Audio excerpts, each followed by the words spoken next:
is Diana Goetsch. Diana Goetsch is a poet and nonfiction writer. She's the author of 8 collections of poems, as well as the Life in Transition column, which appeared weekly last year in The American Scholar. Her writing has also appeared in The New Yorker, Best American Poetry, the Pushcart Prize, the Chicago Tribune, and the Los Angeles Times. For 21 years, she was a New York City public school teacher and is currently the Grace Paley Teaching Fellow in the first-year writing program at Eugene Lang College. Today, Professor Goetsch will talk about migrating to New York, the outer and inner journey. Please welcome Professor Diana Goetsch.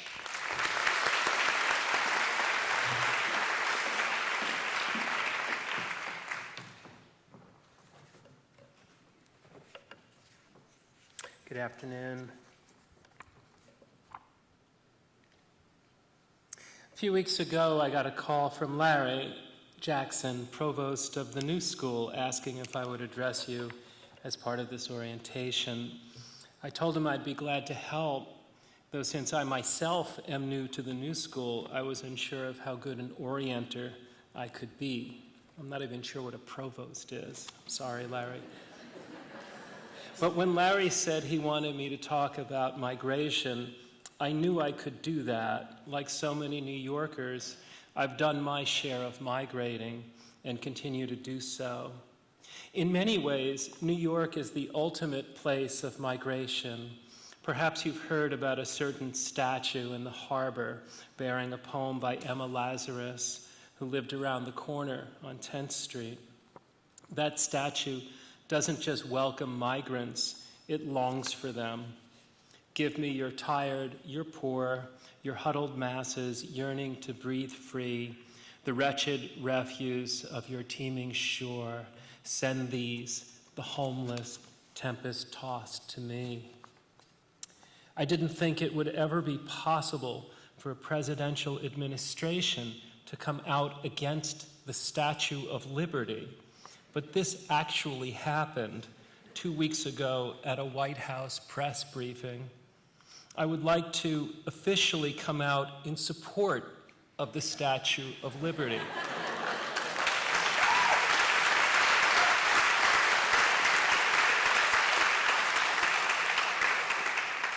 I am pro-poor, pro-huddled masses, pro-breathing free. I'm especially big on breathing.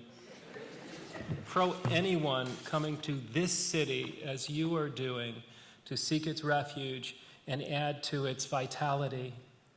There is nothing more American than being from somewhere else, and New Yorkers might as well have postgraduate degrees in somewhere else.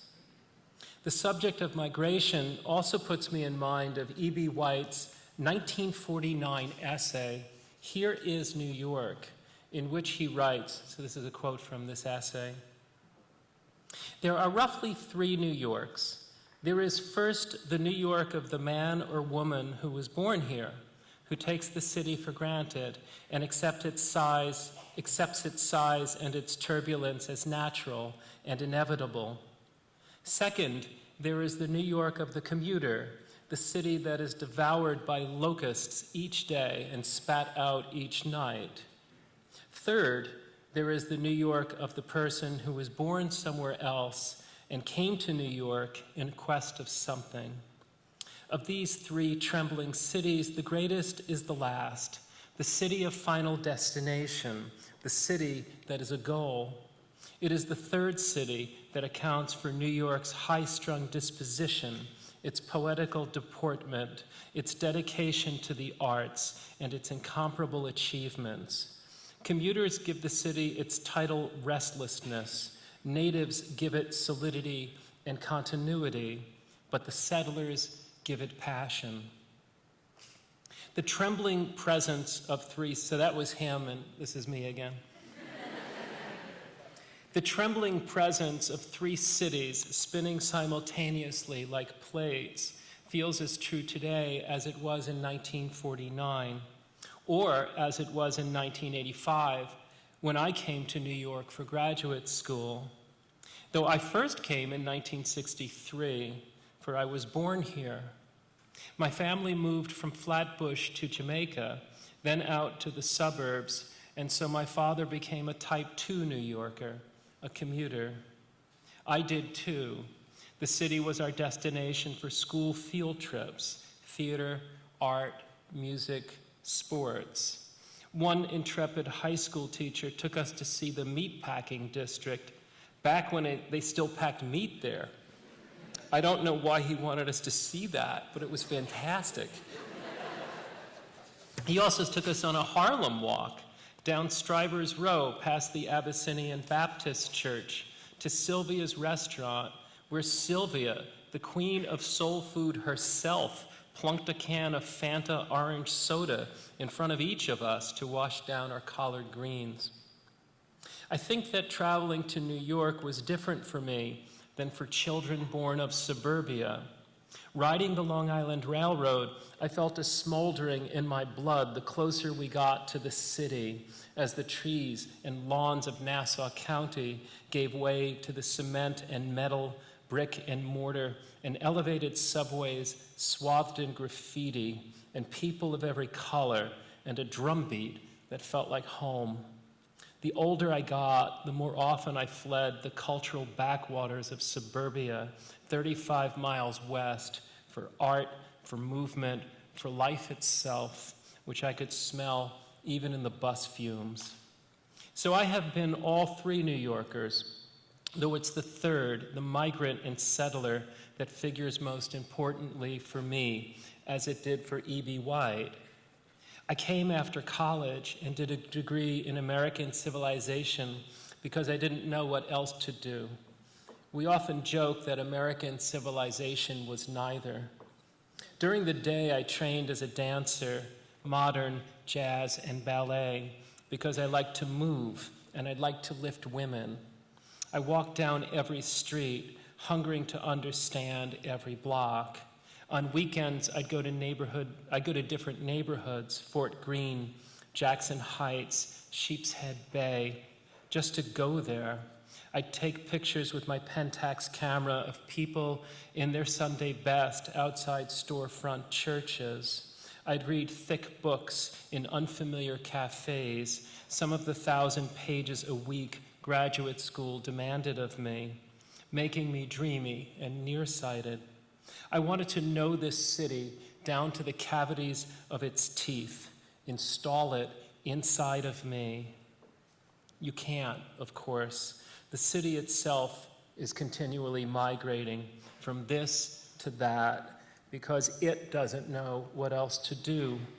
If you think you know a neighborhood, go back to it in 3 months' time, and you'll see some new high-rise sprouted like a weed. You'll see an eviction notice in the window of your favorite place. Even neighborhood institutions such as Julian's Pool Hall or the Chelsea Hotel or CBGB's. Half the poems from my last book were started in cafes that no longer exist. Or you'll see a new place in its place where someone is selling bubble tea or cell phones or smokeless cigarettes or offering to thread your eyebrows or spend a half hour in a flotation tank. Or there'll just be a hole in the ground, startlingly large, surrounded by a fence against which a homeless person sits with a cup and a pit bull. You'll see streets jackhammered and excavated by Con Edison or some other entity forever tinkering with the pipes, the gas, the water, the steam, the sewer, the cable TV, phone, and electric grid running like lymph beneath us. There are scaffoldings everywhere, and there always will be. They just migrate to other blocks. New York is like a woman who can't decide what to wear. She pulls outfits from the closet, holds them up against herself, and tosses them unsentimentally on the bed. Now, every good travel writer will tell you that the real story is always the inner journey. Inside New York is where I migrated from being a grad student to a high school teacher, to a teacher in a maximum security jail, to a writer in residence. Along the way, I was a doorman, a bartender, a concert jazz dancer, and a magazine columnist. In Buddhism, such migrations are called changes of life. This is also the city in which I migrated from living as a man to living as a woman, which took about 30 years. When I began cross-dressing in the 1980s, New York had places for me. Support groups in hotel rooms advertised in the back page of the Village Voice, and speakeasy-type bars like the Fabric Factory on West 41st Street, where brave, confused people who still called themselves men made their pilgrimage from as far as Boston, Philadelphia, Washington, D.C. There was even a pilot from Tennessee. Some of them dressed in the basement where a windowless room with makeup mirrors was provided. I took the subway in from Brooklyn, praying I didn't run into any of my high school students. We mingled and found we weren't alone, and found allies, including bartenders who called us ladies. What'll it be, ladies? Some of us ventured into after-hours clubs and gay bars, not far from where the Stonewall riots had been, a revolution catalyzed by trans people. It couldn't have happened anywhere else. E.B. White began his essay talking about the two gifts. So this is a quote from E.B. White again.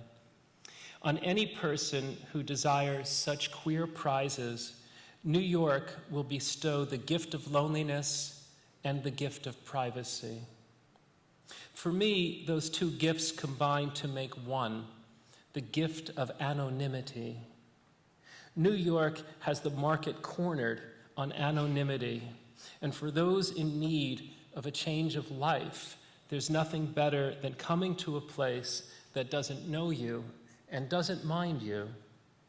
I remember a friend who came here when I did, pointing out that if he wanted, he could sit down in the middle of Times Square with a bowl of hot water and a hand mirror, shave his face, and nobody passing by would give him a second look.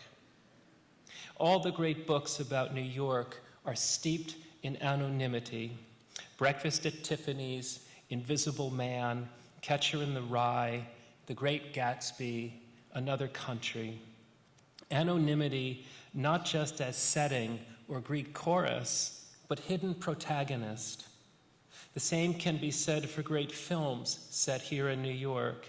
12 Angry Men, The Apartment, Annie Hall, Taxi Driver, Dog Day Afternoon.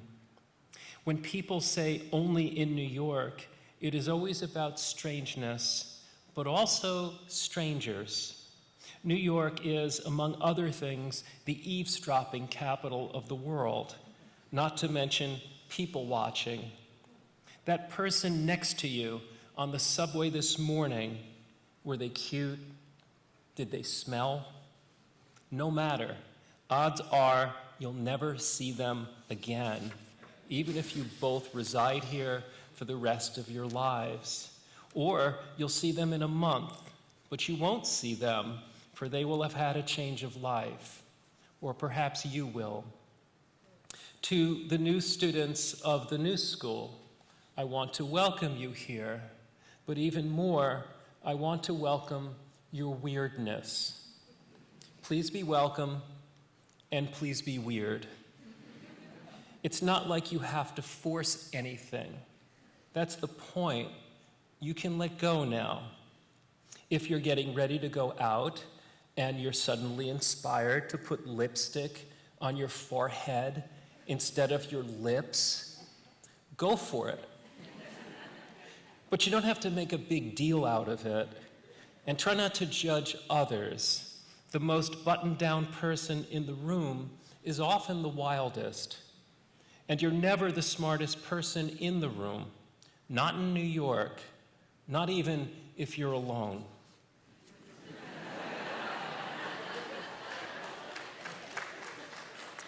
Go to class, do the work, be impeccable. The educational journey is also a migration, and its destination is always individuation, though I prefer the word weirdness. In 4 years, if all goes well, you won't recognize yourself. Maybe you'll discover you're meant to be a podiatrist. That's pretty wild.